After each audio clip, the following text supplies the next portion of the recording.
Olá a todos.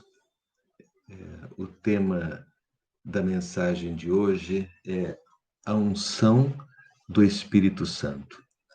E começa baseado em 1 João, capítulo 2, versículo 27 e 28, onde diz assim: Quanto a vocês, a unção que receberam dele permanece em vocês, e não precisam que ninguém ensine. Mas a unção dele os ensina a respeito de todas as coisas e é verdadeira e não é falsa. Permaneçam nele como também ele ensinou a vocês. Filhinhos, agora permanecei nele, para que quando ele se manifestar tenhamos confiança e dele não nos afastemos envergonhados na sua vinda. Vou falar um pouquinho hoje sobre essa unção do Espírito Santo. Nós temos falado ao longo das últimas semanas, o Senhor tem nos trazido ao coração esse sentimento a respeito do Espírito e vários aspectos, né, relacionados a isso. Falamos bastante sobre a questão de nós permanecermos na presença do Senhor, ou seja, na presença do Espírito, para que a gente possa ter uma vida de real comunhão com Deus, mesmo porque a Bíblia nos ensina que uma das funções do Espírito é realmente nós termos comunhão, né? O amor do Pai, a graça do Filho e a comunhão do Espírito. Então, o Espírito ele traz para nós essa questão de nós nos envolvermos com Ele, nos relacionarmos com Deus através do Espírito Santo. Bom, eu queria abordar alguns aspectos relacionados a isso. E aqui nesse versículo, a palavra que nos chama atenção é a unção propriamente dita, né? Unção no grego é crisma. Crisma, a gente conhece essa palavra, né? Essa palavra, unção, ela está presente no nome, naquilo que o Senhor é, porque é Jesus Cristo. Cristo vem desse crisma, que significa ungido. Né? Então, nós temos um substantivo aqui, que é a unção, tem um significado bastante forte. Ele é um ato, mas também é uma ação. Né? Nós vemos aqui que, por um lado, a unção que recebemos permanece em nós, e não precisamos que ninguém nos ensine, mas a unção dele ensina a respeito de todas as coisas e é verdadeira. A gente percebe claramente aqui que o Espírito em nós, ele é a unção em si, mas também ela age em nós, nos ensinando a respeito de todas as coisas, e ela é verdadeira e não é falsa, e aí ele nos estimula e nos encoraja a permanecer nele, como também ele ensinou dessa maneira. Então, essa questão de nós permanecermos no Espírito, permanecermos em Deus, é uma chave que nós podemos virar para que a gente abra algumas portas. Então, essa unção, ela nos ensina algumas coisas. Então, nós precisamos aprender com o que ela nos ensina. Nós sabemos, né, irmãos, que quando nós cremos no Senhor, nós somos batizados, ou seja, nós somos introduzidos, batismo. Batismo significa imergir ou submergir. Então, quando nós cremos no Senhor, nós somos batizados no Senhor, nós somos submersos no Senhor e especialmente na morte do Senhor.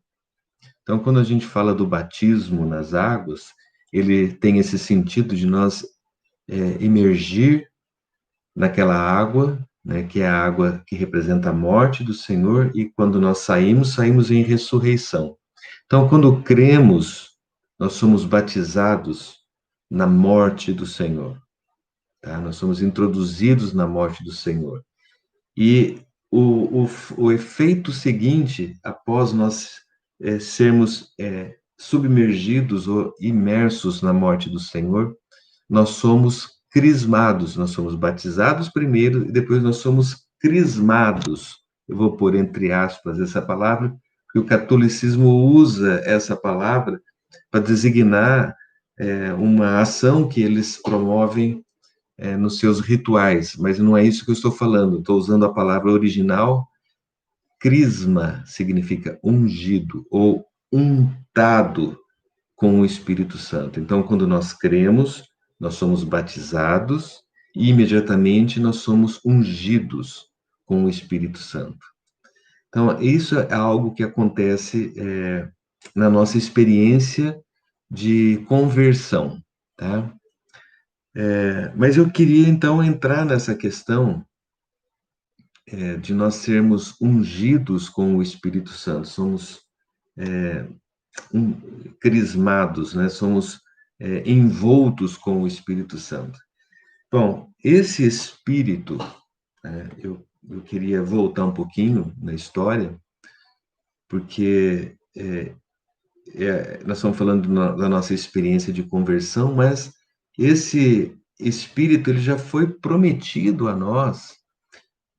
Primeiramente, já está no coração de Deus desde a eternidade passada, mas ele foi prometida de uma maneira formal para Abraão, tá? Em Abraão, em Gênesis 12, nós temos uma passagem que diz o seguinte, Gênesis 12, versículos de 1 a 3, que diz assim, o Senhor disse a Abraão, sai da sua terra, da sua parentela e da casa do seu pai, e vai para a terra que te mostrarei. Farei de você uma grande nação e o abençoarei e engrandecerei o seu nome. Seja uma bênção. Abençoarei aqueles que o abençoarem e amaldiçoarei aquele que o amaldiçoar. Em você serão benditas todas as famílias da terra. Então, aqui nós vemos uma bênção, né, de Deus, né, abençoando Abraão, dizendo para ele sair da sua terra, da sua parentela, que faria dele uma grande nação, que o abençoaria e engrandeceria o seu nome, e ele seria uma bênção. E ele fala assim, que em ti todas as famílias da terra seriam abençoadas também. Então, nós vemos aqui uma promessa de Deus para Abraão. E nós sabemos pela palavra que nós somos filhos de Abraão, no que diz respeito à fé. Nós recebemos, né, esse exercício de fé de Abraão, ele foi o nosso pai, foi aquele que nos ensinou a crer no Senhor. E aí nós vemos em Gálatas 3, versículo 14, que aí ele fecha esse ciclo dizendo assim, para que a bênção de Abraão chegasse aos gentios em Jesus Cristo, a fim de que recebêssemos pela fé o Espírito prometido. Então, nesse versículo, nós vemos claramente que a bênção que Deus havia prometido a Abraão chegou até nós através de Jesus Cristo. E o que chegou até nós? Chegou o Espírito prometido. Então, eu quero só fazer esse preâmbulo para a gente perceber que aqui está envolvido Deus Pai, está envolvido Deus Espírito, Deus Filho, e está envolvido o Deus Espírito, né? Então, Deus, ele fez a promessa, aí em Jesus Cristo, ela pôde ser acessível a nós por meio da morte redentora do Senhor, e aí por causa da morte e da ressurreição, então veio até nós a bênção que Deus havia prometido a Abraão. E que era essa bênção? O versículo que nós lemos agora mostra claramente que a bênção prometida a Abraão era o Espírito. Olha só. Então, nós vemos que Deus, ele fez uma promessa a Abraão. E essa promessa, ela era a respeito do Espírito. Então, hoje nós podemos desfrutar da bênção prometida a Abraão. E será que nós realmente temos desfrutado ou temos usufruído de maneira plena da bênção que foi prometida a Abraão e todas as famílias da terra? Será que nós realmente temos percebido a plenitude do que significa essa bênção que chega até nós? Nós vamos ver isso ao longo dessa mensagem, tá? Bom, eu quero abrir aqui também um outro texto, que é de 2 Coríntios 1. 2 Coríntios 1, 20 a 22.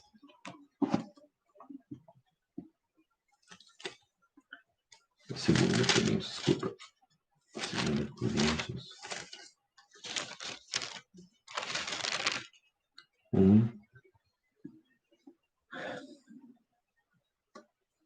Diz o seguinte: porque quantas são as promessas de Deus? Nós estamos falando aqui que Deus fez uma promessa, não falamos?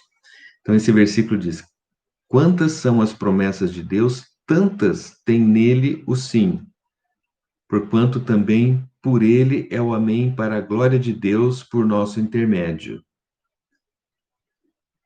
Mas aquele que nos confirma convosco em Cristo e nos ungiu é Deus, que também nos selou e nos deu o penhor do Espírito em nosso coração. Eu vou ler esse versículo numa outra versão, um pouco mais atualizada, no sentido da linguagem ser um pouco mais compreensível, e vocês vão compreender esse texto de maneira mais fácil. Diz o seguinte: porque todas as promessas de Deus têm nele o sim. Todas as promessas têm nele o sim. Porque é a promessa de Deus, ele que confirma todas as coisas. Por isso também, por meio dele, se diz o amém, para a glória de Deus por meio de nós. Então, Deus, ele fala sim para as suas promessas, e porque nós as recebemos, nós dizemos o amém para a glória de Deus por nosso intermédio. Mas aquele que nos confirma juntamente com vocês em Cristo é que nos ungiu. Aí Paulo falando, né, que ele está sendo confirmado juntamente com os coríntios em Cristo. E quem nos confirma juntamente com ele em Cristo e que nos ungiu é Deus. E agora o ponto que eu queria chegar aqui, que também pôs o seu selo em nós e deu o penhor do Espírito em nosso coração. Olha aqui, irmãos, nós vemos duas coisas importantes aqui com relação às promessas de Deus que são cumpridas em nós. Nós recebemos, fomos ungidos por Deus, fomos ungidos com o Espírito Santo, que também ele é em nós o seu selo e o penhor. Olha só, o que significa o selo? O selo significa a marca de Deus. O selo de Deus significa o carimbo de Deus, significa, naqueles tempos antigos,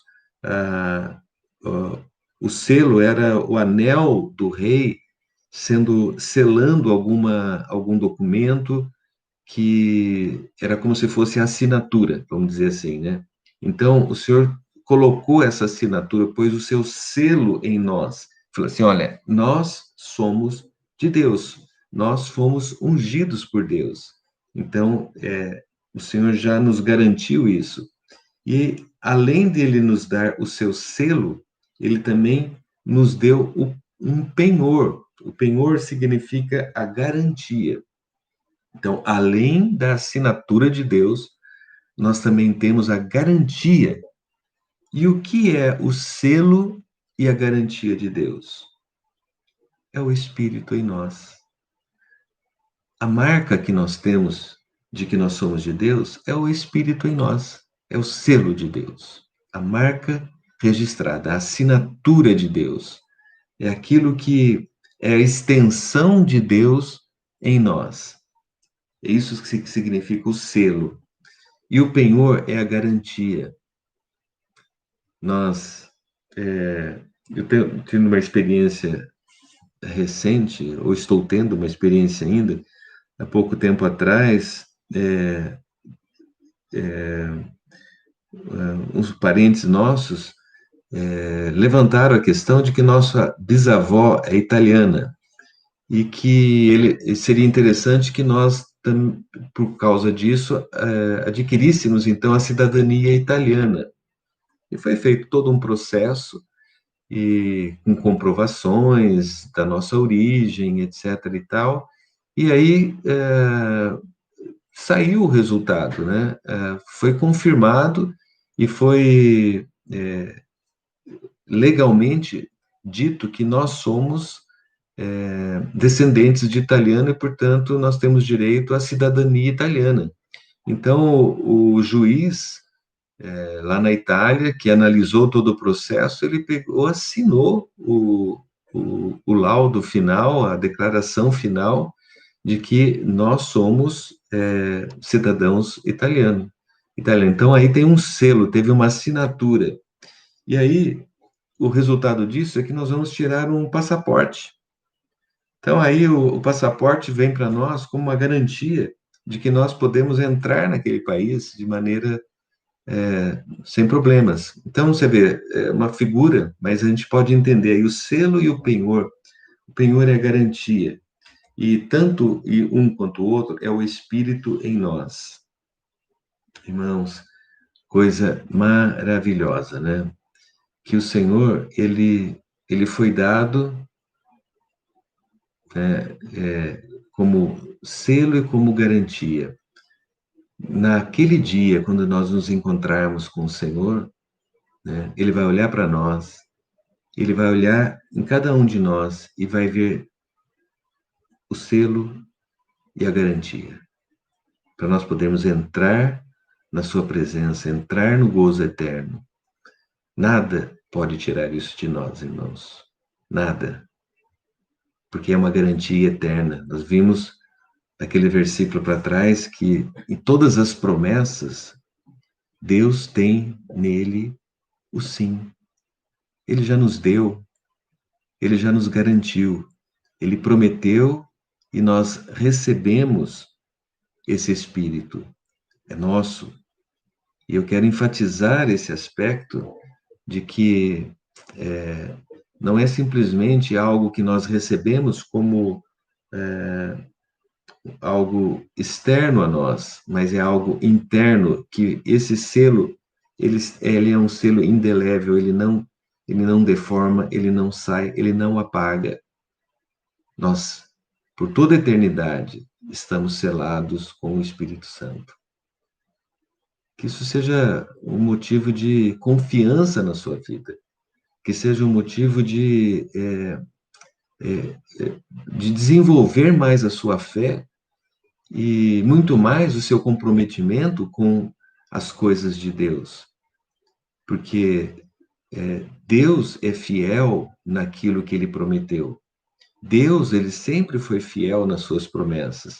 Todas as coisas foram cumpridas item a item, para que nós pudéssemos receber a promessa. Então, é justo que nós, de alguma maneira, possamos retribuir a Deus aquilo que Ele tem nos dado como promessa. Eu penso que nós precisamos considerar isso diante do Senhor. Nós somos selados com o Espírito Santo. E o próprio Espírito é a garantia de que nós teremos a vida eterna. E esse Espírito está habitando em nós, irmãos. Esse Espírito, ele desceu até nós, e ele habita em nós e se relaciona conosco. Deus, ele nos introduziu na sua pericorese, na sua vida comum do Pai, do Filho e do Espírito Santo, através da morte do Senhor e através da comunhão do Espírito. Então, esse Espírito, ele tem uma posição especial na nossa vida. É o que nos abraça, é o que nos une, é o que nos faz coparticipantes da natureza de Deus na nossa vida humana, na nossa vida, ainda que nessa situação terrenal, ainda assim o Espírito Santo ele está agindo em nós, ele está dispensando a sua vida, dispensando o fluir, e eu quero enfatizar aqui também essa questão de que o Espírito ele traz para nós essa ideia de fluir, de algo dinâmico, de algo que tem movimento, assim como a própria relacionamento do Deus triuno, ele denota movimento. O Espírito em nós, ele também está sempre nos movimentando. E nós vamos ver algumas coisas que vai nos mostrar e deixar mais claro essa questão para nós, tá? Então, vamos caminhar um pouquinho que a gente já chega lá, tá ok? Bom, eu queria falar agora rapidamente a respeito das tipologias que na Bíblia, que a Bíblia apresenta para exemplificar ou para nos deixar mais claro a figura do Espírito Santo. Ele tem vários tipos e figuras na Bíblia, e nós vamos falar rapidamente sobre alguns deles, mas eu quero me aprofundar um pouco mais no último que eu vou falar, tá? Bom, os tipos do Espírito, as figuras que aparecem, que representam o Espírito Santo na Bíblia. O primeiro deles, eu vou falar sobre a pomba, não é? A pomba, ela representa o Espírito Santo, né? Isso já está bem claro na nossa lembrança e na nossa mente, porque nós nos lembramos, né, que no Novo Testamento o Espírito Santo desceu sobre Jesus na forma de um pombo, de uma pomba, né? E hoje você vê muitas figuras que representam o Espírito Santo como pombas, né? Você vê muitas vezes em objetos de decoração, as pessoas acabam usando essa figura para representar o Espírito Santo como a pomba, né? Foi tirado ali da Bíblia, então tem base para isso, né? Mas a gente pode lembrar também, por exemplo, em Gênesis, quando o Espírito de Deus pairava sobre as águas, lá no comecinho da criação, Gênesis 1, né? Essa ideia do Espírito pairando sobre as águas, também denota um pouco essa questão de uma ave, né? Pairando sobre as águas para gerar ali a vida. Então, nós temos uma leve referência ali a essa pomba sobre essas águas de Gênesis. Nós também lembramos que, dentro do ritual judaico, a pomba era um animal considerado limpo e muitas vezes usados no sacrifício, né, pessoas mais simples usavam esse animal que era mais simplesinho, mais comum nas suas ofertas, nos seus holocaustos. Então, ele era considerado um animal limpo, era adequado, vamos dizer assim, para aquilo que estavam relacionados aos ritos judaicos, né? É, e também tem uma outra coisa interessante do pombo, que vocês vão concordar comigo, né? O pombo, ele tem um excelente senso de direção, né? Tanto é que os pombos eram usados como correio, né? O pombo correio, nós já ouvimos falar disso, hoje não se usa mais, né? Mas ele já foi usado muito no passado para levar, principalmente nas guerras, foram usados o pombo correio também, para levar correspondência de um lado para o outro. Então, você levava o pombo para longe, bem longe, e soltava o pombo. Ele achava o caminho de volta, onde quer que você levasse, ele, ele voltava para o caminho, para o ponto de origem, né? Então, ele tinha um excelente senso de direção. Então, aqui a gente vê, meus queridos, que essa figura da pomba, ela denota algumas características, então, do Espírito Santo, né? Ele denota a simplicidade da pomba, denota a gentileza, denota a sensibilidade. Lembre-se que tem um versículo que fala: não entristeçeis o espírito. Então, essa sensibilidade, né? E a pomba é assim: você chega perto dela, ela sai voando. Você não, é difícil você chegar perto de uma pomba que não esteja acostumada a receber comida na praça, né? Essa pomba aí já não é tão sensível assim, né? Mas, de um modo geral, elas são sensíveis, elas são ariscas, vamos dizer assim. Ela tem medo, né, dos predadores. Então, ela fica atenta e qualquer barulho estranho ela sai voando. Então, o espírito também tem essa característica de ser sensível às coisas que nós fazemos, as coisas que nós deixamos de fazer, e então caracteriza bem, né, o espírito, essa característica da pombas, essa sensibilidade. E também com relação ao fato ela ter um excelente senso de direção, ela também denota discernimento, também denota entendimento, que são características do Espírito Santo, né?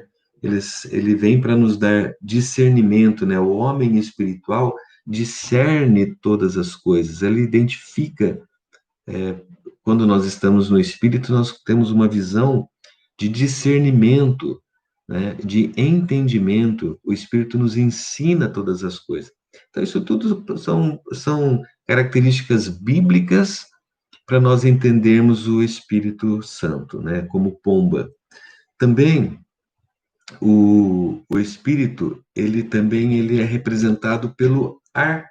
O próprio nome Espírito no grego é o pneuma, é o ar, é o vento. E aí a gente vai lembrar algumas passagens na Bíblia que fala, por exemplo, em Gênesis, quando Deus soprou nas narinas o fôlego da vida e o homem se tornou alma vivente. Então aí você vê o Espírito de Deus como ar, como sopro. Eu lembro também daquela passagem de Ezequiel 37, que fala sobre o vale dos ossos secos. Tem um versículo ali que fala assim, o versículo 9, né? Então ele me disse: profetize ao Espírito. Profetize, estava falando para o Ezequiel, profetize ao Espírito, profetize, filho do homem, e diga ao Espírito: assim diz o Senhor Deus, venha dos quatro ventos, ó Espírito, e sopre sobre os mortos para que vivam. Olha só, né? Esse versículo, ele mostra o Espírito se movendo e agindo para trazer vida. Então, ele tem a figura do vento, tem essa força, esse movimento, para que ele possa agir sobre aqueles mortos, aqueles ossos secos, para que eles vivam. Então, você vê a eficácia do Espírito como poder, como vento que vem dos quatro cantos, né? E aí ele termina dizendo: profetizei com ele, como ele me havia ordenado. O Espírito entrou neles, eles viveram e se puseram de pé, formaram um exército, um enorme exército. Então aqui você vê a ação do Espírito Santo, né, trazendo vida para aqueles que estavam mortos. E não é assim o Espírito? Não é assim que o Espírito age em nós? Quando ele entra, você se lembra que Jesus ele soprou sobre os discípulos e disse: recebei o Espírito Santo? Que quando nós recebemos o Espírito Santo como esse sopro divino, esse hálito de Deus, nós somos vivificados, nós somos regenerados. Então a vida está contida neste sopro, neste fôlego, né? E, então, essa figura do ar, ela é muito rica e, e bastante intrigante. Nós vemos o Senhor, porque o vento, ele tem características, né? Ele sopra onde quer, né? A própria palavra fala que o vento sopra onde quer, assim é o nascido do Espírito. Então, tem essa conotação do invisível, do incontrolável, né? Sopra para onde quer. Em Atos, o Espírito ele desceu como som de um vento impetuoso, não que tenha ventado naquele momento, mas ele veio como um som de um vento impetuoso. Então, naquela ação do Espírito Santo em Atos, quem estava lá ouviu sons como de vento impetuoso. Eu não sei como que foi isso, irmãos, mas novamente mostrando aí essa questão da força incontrolável do vento que vem para lá, daqui vai para lá, ele é imprevisível na sua ação, ele vira daqui para lá e, e é uma ação de força e de poder na nossa vida. Então, esse espírito, como sopro, ele vem com essas características, né, de força, de poder, de imprevisibilidade. E mais uma coisa muito importante também, assim como é, um, um, o vento ele move um barco à vela, né? Da mesma maneira, o espírito ele move as pessoas que se deixam ser levadas pelo espírito. Olha que figura bonita, né? Um barco, ele caminha sendo empurrado pelo vento. E é assim uma pessoa que se deixa ser guiada pelo Espírito. Nós somos, a nossa vida, quando a gente se volta na direção do vento, ela é inflada. E esse Espírito, ele, com a sua força, com o seu poder e com a sua direção, ele nos dirige para onde quer que ele vá. Maravilhoso, né, irmãos? Essa visão do Espírito como o vento na nossa vida. E nós temos outras referências a respeito do Espírito na Bíblia. Ele é descrito como óleo, né? Nós vimos algumas lições para trás a respeito do óleo sagrado da unção, né? Que fala lá do azeite, mais algumas especiarias, e o azeite ali, ele denota exatamente o Espírito, né?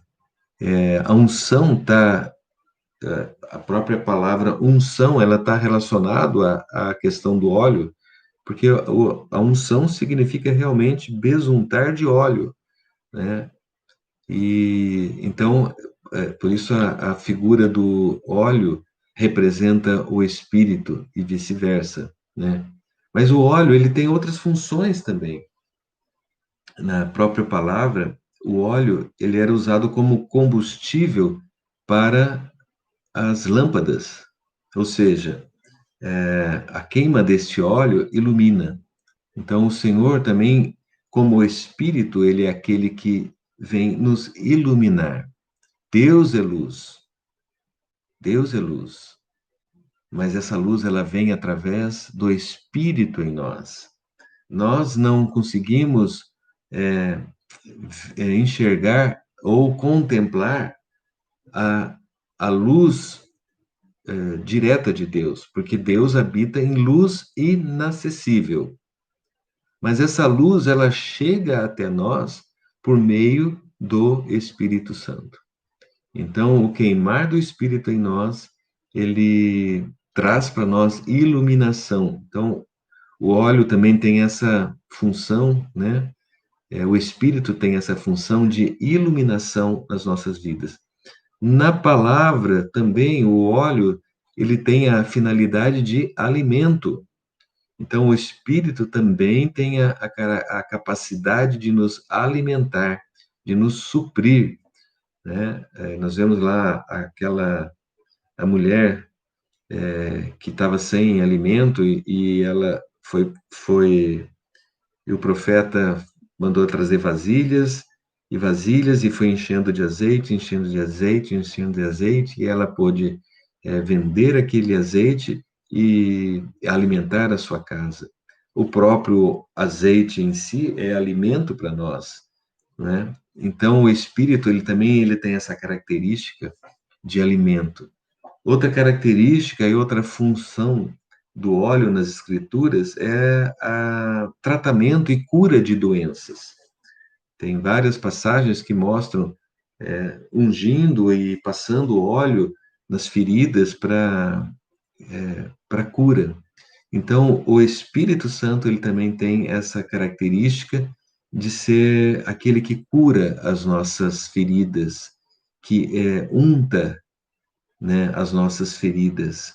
Graças a Deus por isso. O Espírito ele nos alcança dessa maneira tão maravilhosa. E também, como o óleo, ele era usado para consagração dos sacerdotes, para o exercício das suas funções sacerdotais. Então, na aplicação prática, né, nós vemos que o Espírito também ele vem para nos ungir para o serviço. Uma função do Espírito em nós, como óleo, é nos ungir para o serviço. E também nós vemos algumas passagens onde nos banquetes os hóspedes eram ungidos, né? Então denotando ali que naquele ambiente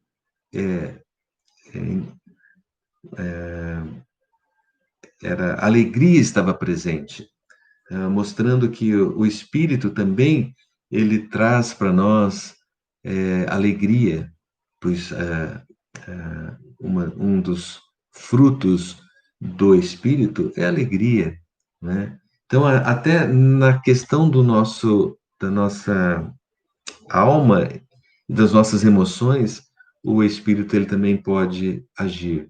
Função do Espírito Santo na nossa vida. Então, esse Espírito, como óleo, denota tanto a cura, como o conforto, como a iluminação. Esse Espírito em nós, ele nos unge, nos consagra e nos prepara para o serviço e também é a nossa alegria. E aí, continuando então, nós já vimos a questão da pomba, do vento, do óleo. Agora vamos ver a questão do fogo. O fogo, em Atos 2, quando o Espírito Santo desceu, ele fala lá que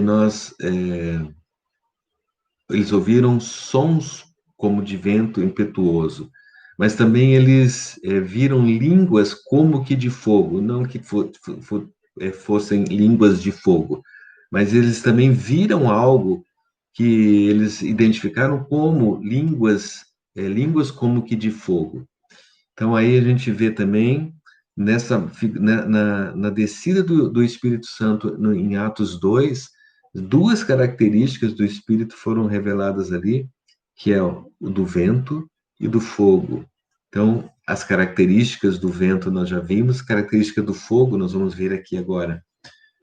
Nós vemos, por exemplo, no Velho Testamento, aquele episódio onde a sarça, né, lá de Moisés, né, a sarça, ela ardia, mas não consumia. Então, esse arder era o queimar da sarça, que era um queimar que não queimava, né, mas era um fogo. Nós vemos ali a presença de Deus representada por aquela sarça ardente. Então, nós vemos o fogo ali, né? Também nós temos uma passagem em Levíticos 9:24, se você quiser, depois você pode ler, onde saiu o fogo do Senhor e consumiu as ofertas de Arão, né? Então, ali saiu fogo de fato, né? E as ofertas foram queimadas ali.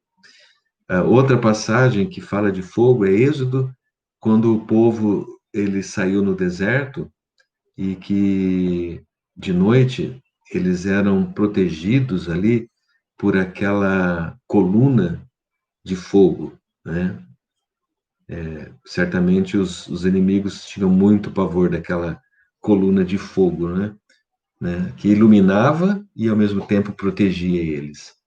E depois também nós vemos em Apocalipse 4:5 os 7 espíritos, que é simbolizado por 7 tochas de fogo, né? Os 7 espíritos aqui, nós sabemos que ele representa o Espírito Santo, o Espírito de Deus, intensificado para os tempos finais, né?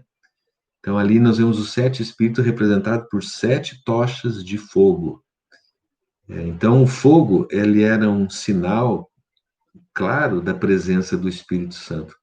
Então, no que diz respeito ao fogo, o Espírito, ele tem a função de nos aquecer, de nos iluminar, de nos purificar e de fornecer energia, poder para nós. Então, o aspecto do fogo, aquecimento, né, ele nos, de alguma forma, nós somos aquecidos, né, pelo Senhor. Nós somos guardados na presença dele. Então, ele nos ilumina, nos aquece, todas essas características do Espírito Santo em nós. Nós já vimos lá outra característica, nós já vimos no versículo mais para cima, que que o Espírito ele tipifica o selo de Deus, né? Então já tínhamos comentado também a respeito disso, que o selo é a marca, é a assinatura, né? O anel com a marca de Deus em nós. Então, o Espírito também tem essa característica de ser selo e também de penhor, são as duas coisas que nós já falamos também. E o penhor significa garantia. Ele garante para nós a promessa de Deus, né? Esse preço que foi pago é garantido pelo Espírito que está em nós. Então, a hora que nós chegarmos diante de Deus, nós não precisamos temer, porque nós estaremos garantidos diante dele, por causa do Espírito.